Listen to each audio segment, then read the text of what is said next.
ஒரு கார்த்திகை மாத கருக்கிருட்டு. செங்கல்பட்டிலிருந்து படப்பிடிப்பை முடித்துக்கொண்டு எம்ஜிஆர் அவர்கள் நடுநிசி 12 மணி வாக்கில் காரில் வந்து கொண்டிருக்கிறார். கண் விழித்தவாறே தனது காரில் எம்ஜிஆர் அவர்கள் வந்து கொண்டிருந்த பொழுது வழியில் போலீஸ் உடையில் நின்ற ஒருவரை பார்க்கிறார். எம்ஜிஆர் அவர்களின் கார் அவரை கடந்து செல்கின்ற போது எம்ஜிஆர் அவர்களின் நெஞ்சில் பொறி தட்டுகிறது. ஆள் நடமாட்டமே இல்லாத இந்த அர்த்த ராத்திரியில் அந்த போலீஸ்காரர் பஸ்ஸுக்காக காத்து நிற்கிறார் என்பதை எம்ஜிஆர் அவர்கள் புரிந்து கொள்கிறார். உடனே தனது டிரைவரிடம் காரை நிறுத்த சொல்கிறார் எம்ஜிஆர். கார் பின்னோக்கி வருகிறது. போலீஸ்காரரின் அருகில் காரை நிறுத்தி கதவை திறந்து ஏறுங்கள், எங்கே போக வேண்டும் என்கிறார் எம்ஜிஆர். பரவாயில்லை, நான் பஸ்ஸிலே வந்து விடுகிறேன் என்கிறார் அந்த போலீஸ்காரர். நேரமாகிவிட்டது, இனி இந்த ரூட்டில் பஸ் கிடையாது, ஏறிக்கொள்ளுங்கள் என்று எம்ஜிஆர் அவர்கள் வலுக்கட்டாயம் செய்ய போலீஸ்காரர் வேண்டா வெறுப்பாக ஏறுகிறார். காரின் உள்ளே லைட் போட்டு சாப்பிட்டீங்களா என்று கேட்டுக்கொண்டே தனது சீட்டுக்கு பின்னால் இருந்த பிஸ்கெட் பழங்களை எடுத்து கொடுக்கிறார் எம்ஜிஆர். இப்படி ஓசியில் பயணம் செய்வதே எனக்கு உடன்பாடில்லை. இன்னும் நீங்கள் உண்ண சொல்லி வேறு என்னை இழிவுபடுத்தாதீர்கள் என்று போலீஸ்காரர் மறுக்கிறார். எம்ஜிஆர் அவர்கள் பூரிக்கிறார். இருப்பவனிலிருந்து இல்லாதவன் வரை படித்து பதவியில் இருக்கும் எத்தனையோ பேர் எனக்கு அது வேண்டும் இது வேண்டும் என்று எம்ஜிஆர் அவர்களிடம் வேண்டியதை பெற்று செல்கிறார்கள். ஆனால் சாதாரண பொறுப்பில் இருக்கும் இந்த போலீஸ்காரரின் நேர்மை எம்ஜிஆர் அவர்களை மெய்சிலிர்க்க வைத்துவிட்டது. எம்ஜிஆர் அவர்களின் கார் கத தூரத்தில் வந்து கொண்டிருந்தாலும் காரின் நிறத்தையும் ஒளியையும் மனம் கமலும் ஓடிக்கான் வாசனையையும் வைத்து இது எம்ஜிஆர் அவர்களின் கார் என்றும் கார் சென்ற தடத்தை தொட்டு வணங்குகின்ற அளவுக்கு புகழுடன் திகழ்ந்த நேரம் அது. அரை மணி நேரம் கார் சென்று கொண்டிருக்கிறது. ஆனால் அதுவரை எம்ஜிஆர் அவர்களை பற்றி பெரிதாக போற்றி புகழ்ந்து பேசாமல் அந்த போலீஸ்காரர் வந்ததே புரட்சித் தலைவர் எம்ஜிஆர் அவர்களுக்கு அந்த போலீஸ்காரர் மீது மரியாதையை கூடுதலாக்கியது. நான் தான் எம்ஜிஆர் என்கிறார் எம்ஜிஆர். கேள்விப்பட்டிருக்கிறேன் என்கிறார் அந்த போலீஸ்காரர். பொன்மனச்செம்மல் எம்ஜிஆர் அவர்களின் முகத்தில் கோபம் இல்லை, பதிலுக்கு பொன்முறுவல் மலர்கிறது. என் படங்களை பார்த்து இருக்கிறீர்களா என்று கேட்கிறார் எம்ஜிஆர். நான் சினிமாவே பார்ப்பதில்லை என்கிறார் அந்த போலீஸ்காரர். புரட்சித் தலைவர் எம்ஜிஆர் அவர்கள் இன்னும் பிரமிக்கிறார்.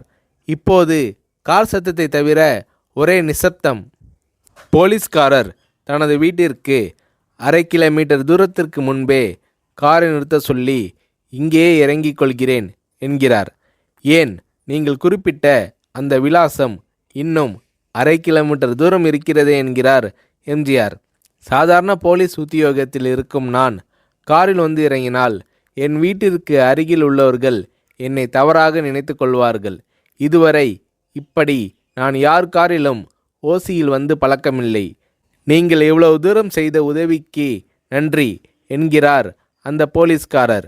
புரட்சித் தலைவர் எம்ஜிஆர் அவர்கள் அதற்கு மேல் எதுவும் பேசவில்லை. அவர் எந்த போலீஸ் ஸ்டேஷனில் பணிபுரிகிறார் என்பதை மட்டும் கேட்டு தெரிந்து கொண்டு கிளம்புகிறார். அடுத்த நாள் செங்கல்பட்டு போலீஸ் ஸ்டேஷனுக்கு ஃபோன் செய்து நான் எம்ஜிஆர் பேசுகிறேன் என்கிறார் எம்ஜிஆர். ஃபோனை எடுத்த டிஎஸ்பி உதறலோடும் உற்சாகத்தோடும் தலைவரே வணக்கம் என்கிறார். இரவு சந்தித்த போலீஸ்காரரை பற்றி விசாரிக்கிறார் எம்ஜிஆர். அந்த டிஎஸ்பி சொல்கிறார், நீங்கள் குறிப்பிடும் அவர் இன்று விடுப்பில் இருக்கிறார். அவர் கையூட்டு வாங்காதவர், கடமை தவறாதவர், காவல்துறையின் நேர்மைக்கு இவரே இலக்கணம். வெற்றிலை பாக்கு, பீடி, சிகரெட் போன்ற போதை வஸ்துக்கள், நாடகம், சினிமா போன்ற பொழுதுபோக்கு அம்சங்களையெல்லாம் இவர் அறியாதவர். கல்யாண வயதில் உள்ள 3 பெண்களையும் கரை சேர்க்க முடியாமல் கஷ்டத்தில் இருக்கிறார் என்கின்ற விபரம் டிஎஸ்பியால் எம்ஜிஆர் அவர்களுக்கு சொல்லப்படுகிறது. அவரை நாளை என் தோட்டத்திற்கு வர சொல்லுங்கள் என்கிறார் எம்ஜிஆர். கேட்டுக்கொண்ட டிஎஸ்பி உங்களோடு ஃபோனில் ஆளுக்கு ஒரு வார்த்தை பேச இன்ஸ்பெக்டர், சப் இன்ஸ்பெக்டர் உட்பட எல்லோரும் ஆசைப்படுகிறார்கள். ஃபோனை அவர்களிடம் கொடுக்கலாமா என்கிறார். எம்ஜிஆர் அவர்கள் கொடுங்கள் என்கிறார். பேசுகிறார். அந்த போலீஸ் ஸ்டேஷனே புண்ணியம் பெற்றதாக மகிழ்ச்சி அடைகிறார்கள் அந்த போலீஸ்காரர்கள். மறுநாள் அந்த போலீஸ்காரர் ராமவரம் தோட்டத்திற்கு அழைத்து வரப்படுகிறார். அவரிடம் பேப்பரில் மடித்த பெரிய பணக்கட்டை கொடுத்து, இதை வைத்து உங்கள் பெண்களின் கல்யாணத்தை நடத்துங்கள் என்கிறார் எம்ஜிஆர். போலீஸ்காரர் மறுக்கிறார். நான் ஏதாவது உங்களிடம் காரியமாற்ற சொல்லி அதற்காக கொடுத்தால் அது தவறு. என்னால் ஆக வேண்டியது உங்களுக்கும், உங்களால் ஆக வேண்டியது எனக்கும் எதுவும் இல்லை. நான் உங்கள் கூட பிறந்த ஒரு சகோதரனாக நினைத்து கொடுக்கிறேன், பெற்றுக்கொள்ளுங்கள் என்று சொன்ன பிறகு கேட்டும் கூட கிள்ளி கொடுக்காத கனவான்கள் வாழும் இந்த உலகில் ரோட்டில் நின்றவனை அழைத்து சென்று அள்ளி கொடுத்த எம்ஜிஆர் அவர்களின் கருணையில் நெகிழ்ந்து போய் பெற்றுக்கொள்கிறார் அந்த போலீஸ்காரர். பிறகு ஒரு தேதியில் புரட்சித் தலைவர் எம்ஜிஆர் அவர்களே சென்று அந்த போலீஸ்காரரின் 3 பெண்களின் திருமணத்தையும் நடத்தி வைத்து வாழ்த்தி இருக்கிறார்.